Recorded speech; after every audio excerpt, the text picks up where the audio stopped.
It is dangerous. It is dynamic. That coming from the battalion chief who was overseeing those strike teams now from LA County Fire up there in Lake Tahoe. One of the engines from Station 58, part of those strike teams. And think about it.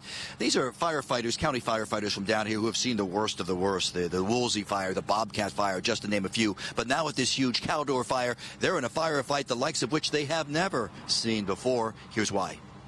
You can't go anywhere. They can't go anywhere. How much water we got left?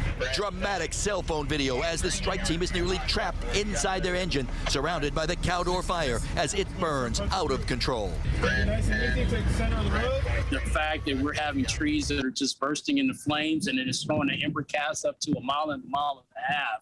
The fire behavior that we're experiencing up here is just tremendous and it's creating a lot of devastation. Chief Harris overseeing the 4 strike teams from LA County Fire that have now joined the front lines, bringing dozens of engines and firefighters, cutting lines and laying hose, as they say, doing whatever they can, just like they do back here at home.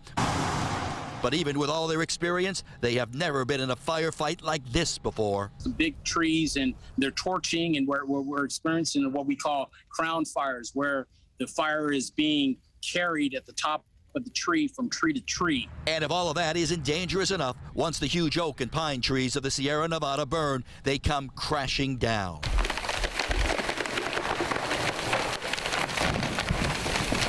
The core is burned out, and now we have fall hazards where these trees, they fall, and it's almost like an earthquake. You know, it's just shaking the ground, and it's very hazardous for us as firefighters. That as the firefight is now focused on saving South Lake Tahoe. The popular tourist town is still standing, but nearly the entire town is now evacuated. Thousands have left, and the few who have stayed behind are watching the winds. Depending what the wind does, I might become a little more mildly concerned today.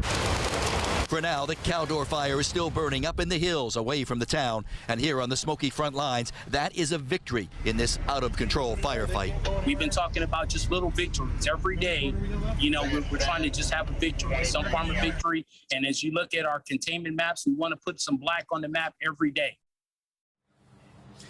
Now, the chief talking about putting more black on that map. He's talking about more of a containment line, a fire line around those big burning trees. Containment now only at some 20%. That's not much at all, but there's hope because it all depends on the weather, especially the winds, and they're really hoping that the red flag warnings might be eased, might be lifted overnight.